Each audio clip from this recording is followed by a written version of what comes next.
My parents, the emotional vampires that they are, gave my 8-year-old Lily a broken plastic horse for New Year's, from a bargain bin with one leg snapped off. Then my dad announced in front of everyone, "She's the unfavorite granddaughter. The real presents are for your cousins." Lily burst into tears. Everybody laughed. 20 minutes later, I gave them a present they're still choking on. My parents have always made the family hierarchy painfully clear. My sister Melissa and her twin boys, golden children. My brother Daniel, acceptable, as long as he keeps his head down and agrees with them. Me? I'm the workhorse. Come early, Aaron. Cover the front desk, Aaron. Clean up the mess at the office when we're too tired to lift a finger, Aaron. But when it comes to love and actual respect, suddenly there's a long line. I'm at the very end, if I'm even in the building. Lily isn't in that line at all. As far as they're concerned, she barely qualifies as a grandchild, just a prop. And yet, I'm a chronic optimist, the dumb kind. This year, I told myself, might finally be different. My parents are getting older. Their health has started to wobble. Maybe it would finally click that they'd blown off 6 of Lily's birthdays in a row. At least they could make her happy for New Year's. We have this family tradition. Gifts on New Year's Day, not Christmas. Don't ask. Some people ski, some people watch football. My parents do carefully choreographed emotional damage. "Lily," I told her, "we're going to Grandma and Grandpa's for New Year's." She literally jumped, spent 2 days picking out a dress, printed a photo of her and my dad from last summer when he let her hold his fishing rod on the river and even smiled like a human. She still tells that story like it was a fairy tale. On January 1st, we showed up early, presents in hand, like good little relatives. I knew it was a mistake within 10 seconds. The house looked like a sporting goods catalog had exploded. Lights everywhere, decorations, a fake tree that could have hosted its own NFL halftime show. My mom was smiling so hard her face looked frozen. Melissa already had her phone out, filming everything for her Instagram stories. The twins, Connor and Ethan, were parked in front of a mountain of gifts, vibrating like they were at Disneyland. Lily? Completely invisible. No hi. No Happy New Year. No hug. Nothing. She pressed herself into my side on the edge of the couch, clutching the photo in a little homemade frame, waiting. Then the present parade started. The nephews got everything. Brand new tablets, shiny bikes, name brand sneakers, art sets with their names printed on them. Even Buddy, the family husky mix, got a big bag of treats from the pet store. Lily sat and watched, polite like I'd taught her, and my insides boiled. Why did I let her hope? Finally, my mom reached under the tree and pulled out a sad, crumpled paper bag that looked like it had been stepped on half torn, tape barely holding. She stared at it like she didn't remember wrapping it, then silently handed it to Lily. Inside was a cheap plastic horse from some dollar store dump bin. One leg snapped clean off, scratched up on the side, and someone had scribbled on it with permanent marker. Letters, doodles, who knows. It looked exactly like something you'd grab off a flea market tarp for a quarter. Lily stared at the horse. Didn't say a word. That's when my dad, already half buzzed, smirked and announced loud enough for the whole room, "She's the unfavorite one. The real presents are for your cousins." And the room howled. Adults. Kids. Melissa practically glowed with satisfaction. My mom didn't even twitch an eyebrow. Just went back to handing gifts to the real grandkids. Lily's eyes filled instantly. She tried so hard to hold it in. Couldn't. Covered her little face with both hands and started sobbing. I froze for 1 second. Not because I didn't care. Because something inside me clicked into place. Rage, shame, and this sharp, icy clarity all at once. Daniel shot to his feet. "This is disgusting," he snapped. "You're humiliating a child in front of everyone." They'd completely lost it by then. My dad barked, Sit down and shut up. Melissa rolled her eyes. I took Lily into the hallway to calm her down. She kept whispering through hiccups. Maybe it's a mistake? Maybe my real present is in another room? No, sweetheart, I said quietly. That's it. She cried harder. That was it for me too. No more pretending this was just how family is. No more, they're old school, they don't mean it. Enough. About 20 minutes later, the laughter in the living room had faded to lazy small talk. Melissa was glued to her phone, posting proof of the perfect family holiday. My mom was cutting cake. Everyone was comfortable again. I walked back in, calm, went straight to the tree, carefully picked up the 2 expensive gifts I'd brought for my parents. The kind of thoughtful presents adult kids buy when they're still hoping to earn a little affection, and put them back into their bags my dad noticed first. "What are you doing?" he asked. I looked at all of them, even the kids, who were staring now, sensing a storm. "I hope you enjoyed your little show," I said, "because I've got a New Year's gift for you too." You could have heard a pin drop. "I'm done working for you." At first they honestly thought I was joking. My dad gave a nervous laugh. My mom watched me like some seasoned community psychologist, confident I'd calm down in a minute. Melissa rolled her eyes, leaned over to whisper something to her husband Eric, and reached for a second slice of cake. So I laid it out. "I've been preparing all year," I told them, "taking classes, building contacts. Last week my investor, Natalie Graham from Chicago, signed the term sheet. I'm launching my own company, not in some far-off niche, right in yours 2 blocks from your office. Direct competition. And we're doing everything by the book. Transparent structure, white paper payroll, no shady schemes, no nepotism, and definitely no humiliation as parenting." All these years, I'd been watching, learning. They thought I was just their overworked insurance mule, their free safety net. My dad stopped smiling. He pushed back from the table and stood. "Do you have any idea what you're getting into?" he asked. "You don't have the guts for this." My mom went pale. "Why would you do this to us?" she whispered. "What kind of daughter betrays her own family?" "It's pretty simple," I said. "You don't treat me like a daughter, and you sure don't treat Lily like a granddaughter. I'm not betraying a family. I'm getting away from a fire you've been feeding for years." Melissa exploded. "You've always been jealous," she hissed. "You hate that my boys are more successful than your kid." "Successful?" I repeated. "They're 8. They get tablets just for existing. Lily made you a picture frame with her own hands. And what did you do? You used it as a backdrop while you humiliated her in front of everyone, and I'm supposed to be jealous of that?" Daniel had heard enough. He came over, picked Lily up from where she was standing in the hallway clutching that broken horse, trying not to cry. "Come on, kiddo," he told her.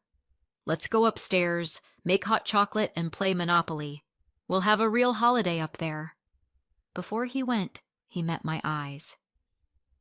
"You're doing the right thing," he said quietly. "Should have happened a long time ago." Downstairs, my parents completely lost it. My dad yelled that I was ungrateful, that I was walking away from everything they'd built for me. "I built it," I reminded him. "Every overtime, every late-night call, every mess you dumped on me because you couldn't be bothered. You only ever liked me when I shut up and worked myself sick." I grabbed Lily's coat, tucked the broken horse into her bag, and left. No dramatic door slam, no "you'll regret this" speech. Just freedom. Lily fell asleep in the car before we even hit downtown. Pressed against the window, clutching the stuffed bunny Daniel had slipped into her arms upstairs. She wasn't crying anymore. Her face showed something worse. That stunned, hollow quiet when something important inside a kid gets broken and they don't know how to put it back. I hated them for doing that to her. At home, I carried her straight to bed, shoes and all. She didn't wake up. I sat on the edge of her mattress and thought about how long I'd let this go on. I could have left years ago. Should have. But family kept me hooked, as if that word alone meant anything. It doesn't. Not if humiliation is part of the package. That much I know now. That same night, I sent my resignation through our online HR system. No drama, no soul-bearing monologue. Just facts I wrote that I would no longer be working for them, that I was not their backup landing strip, that the midnight WhatsApp messages, emergency cleanups, and constant covering for their negligence were over. Hit send. Waited for the explosion. Nothing. For the first few days, it was dead quiet. No reply at all, like they'd decided to ignore it and hope it blew over. A week later, my mom texted me as if nothing had happened. "Did Lily like the horse?" she asked. "It was just a joke, you know. I didn't mean anything bad." I didn't answer. My silence must have infuriated them, because my dad messaged next.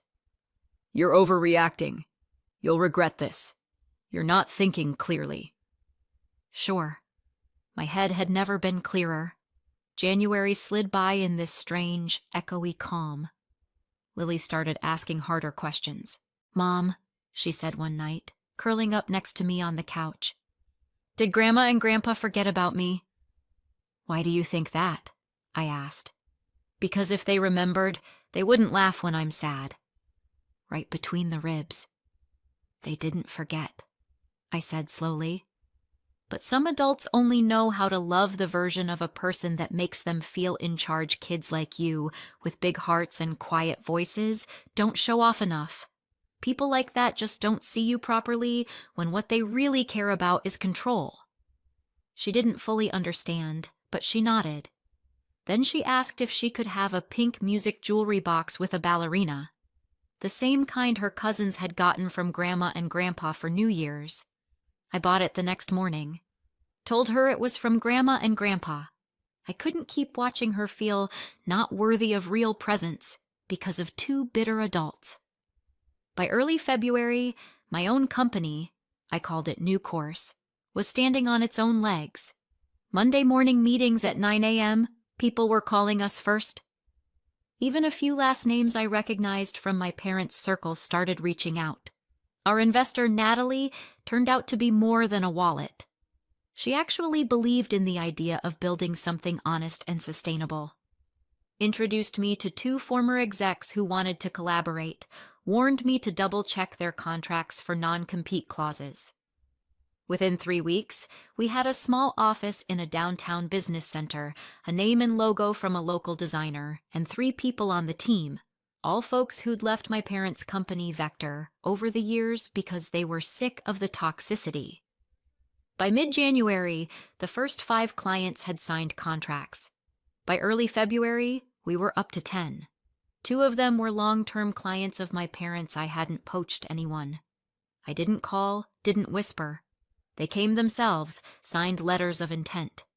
One of them told me, "I always figured you were the one holding that place together, and the bookkeeping over there was a mess unless you stepped in." Around that time, my phone went oddly silent in one specific direction. No messages from Melissa. No guilt essays from my mom. No snide comments from my dad. But I did notice something else. Melissa's Instagram started to shift. At first, it was the usual breakfast shots, my perfect boys, cute filters. Then came the dramatic quotes about betrayal, family loyalty, snakes disguised as relatives. Subtlety has never been her gift. Russian, auto-generated. Rodi. Then, on a Tuesday, a white envelope showed up in my mailbox, thick, with a gold border. No return address, but I recognized the handwriting immediately. Inside, an invitation to a family dinner at my parents' house, only the closest. February 10th. Nothing formal, just sit and talk. No apology, no mention of New Year's, just warm, fake language about family and coming back together. I stared at it for a long time, not because I was tempted, Because I finally understood. They didn't miss me. They needed me. The envelope sat on the kitchen table for days near Lily's crayons, and a half-eaten apple I walked past it, pretending not to care. I did care, but not about them changing. I knew they wouldn't. I was curious about their next move, Daniel called. He got the same invite. Said he wasn't planning to go, but then something strange happened. Someone from my parents' office let it slip that their oldest, most reliable client had quietly canceled a contract 2 weeks ago. No drama, no announcement, just gone. Funny thing, Daniel added. That same client called you last Friday, didn't he? He had. I'll think about it, I told my brother. Then, without telling anyone, I went. February 10th. Half an hour crawling through traffic to their side of town. The street outside their house was cold, windy, and quieter than I remembered. I walked in through the front door, the way I used to, back when I still played their game. My mom's face was a mix of surprise and calculation, dressed like she was expecting investors, not her daughter. My dad was already at the dining table, reclined in his chair with a glass of brandy, trying to project, "Nothing to see here. Just a normal Sunday." Melissa saw me and visibly winced I hadn't brought Lily. I wasn't bringing her anywhere near that house again. Nobody asked where she was. My mom threw in a passive-aggressive line later about how I was depriving them of their granddaughter. But that was it. We made small talk for about 30 minutes. My dad rambled about the market slipping, competition getting more aggressive, things used to be easier. My mom bragged that her friends still came to her for advice. Melissa scrolled through photos of her boys, pretending her marriage wasn't falling apart. Then my dad cleared his throat, shifted gears. "We've been thinking," he said. "We understand now how much you contribute. We want to fix things. Really fix them." He looked me straight in the eye. "I'm offering you a partnership, equal shares, full control. Just come back." My mom jumped on the emotional angle. "They missed Lily. Family isn't perfect, but they're trying. Yes, mistakes were made, but they're willing to change." Melissa sat there with a sour face, clearly expecting me to beg for this honor. She waited a long time. "I have a question," I said finally. "Why now? After all these years of insults, ignoring me, treating me like hired help. Why this moment?" My dad started talking about time healing all wounds. My mom said something about spiritual renewal. So I gave them the real answer. "Because your biggest clients are leaving," I said. "Because Alex Carter, your head of project management, joined my team last week, and you barely noticed because your reputation is tanking and you think I'm your life raft." Melissa snorted, splashing her wine. "You're delusional," she muttered. I pulled out my own envelope. Same size, same gold border. Pushed it across the table to my dad. He opened it, expecting a signed agreement to crawl back. Instead, it was an offer. A buyout of their shares in Vector, based on an independent valuation. No tricks, just a clean exit. Enough for them to retire and save face by calling it a planned transition instead of the collapse it really was. My dad's face turned beet red. My mom went still, then sputtered, "How dare you! How dare you!" "It's a real offer," I said. "We can sit down with attorneys and talk details, just not here. Definitely not in my office where my team works." She blinked like she hadn't heard me right, then shook her head, pitying. "Aaron, what happened to you? You used to be the reasonable one," she said. I smiled. "Exactly. I started treating myself as well as I've always treated all of you, Wild, isn't it?" I left without asking for their blessing. I didn't need it. I had something better. My own life. The next few weeks were strangely peaceful. No screaming phone calls, no storms at my door. Instead, our little company kept growing. People called, clients stayed. Natalie joked that we were scaling faster than her spreadsheets. We had to rent extra space on the floor above our office. Then the whispers started to reach me. Apparently, my dad went to see their biggest client, Peter, the construction boss they'd worked with for decades, to warn him about the risks of dealing with my unstable new outfit. Peter listened, nodded, and called me the next day. "Aaron," he said, chuckling, "I've known your father for 30 years. If he's this worried about your company, you must be doing something right. Let's increase our volume." Shortly after that, I got a shaky phone call from Ellen, my parents' longtime chief accountant. The woman who had practically held their entire operation together for 20 years. "I know you and your parents aren't on good terms," she said, voice trembling. "But I have to warn you. They're getting a full IRS field audit, 3 years of returns. Charles is panicking. You know how the books were kept." I did. Under-the-table salaries, backdated contracts, creative math masquerading as accounting, the exact stuff I'd been trying to drag them away from for years. "Thanks for telling me, Ellen," I said, "but I don't work for them anymore." "I know," she sighed. "It's just a lot of years. Feels strange to watch it all fall apart like this." Saturday brought worse news. Melissa had apparently decided to go through Lily. Her homeroom teacher called me that morning.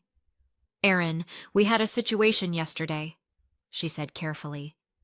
"Your sister showed up after school, said you'd asked her to pick Lily up. But we can't release a child without written permission. She pushed pretty hard. We had to get security involved." My blood ran cold. Adult drama is one thing. Using my kid as a pawn? No. I called my lawyer. We sent formal instructions to the school. Only I and Daniel are allowed to pick Lily up, nobody else. No exceptions. Sunday morning, Daniel came over earlier than usual, sat at my kitchen table for a long time, nursing his coffee in silence. "They had an emergency family meeting yesterday," he finally said. "Without me, obviously. I overheard." "Let me guess," I said. "Strategizing about how to put me in my place?" He snorted. "Pretty much. Dad wants to bring in some hotshot corporate attorney from New York, specialist in business wars." "And what did they decide?" I asked. "Nothing," he said. "Because while they were arguing, the IRS notice arrived. Field audit starts Monday." We looked at each other, and Daniel just started laughing. "You know that old saying about deck chairs on the Titanic?" he said. "That's them." March came without major explosions, but with lots of small revelations. Not only clients, but employees from Vector started drifting our way. Chloe from sales was first. "Your parents treat people like disposable parts," she said. "You don't. I'd rather work where I'm not afraid to breathe." Then Mike, their old-school logistics guy. "I'm not a kid anymore," he muttered. "But I'm done working in chaos, and Charles has turned that office into a circus."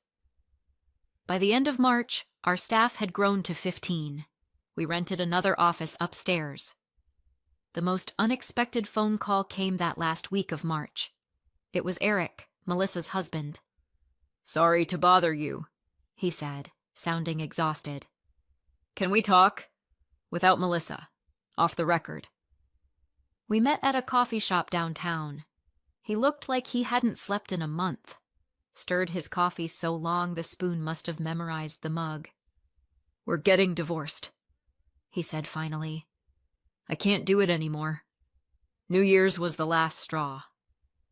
He told me Melissa had been telling the boys I'm the bad aunt who wants to destroy the family.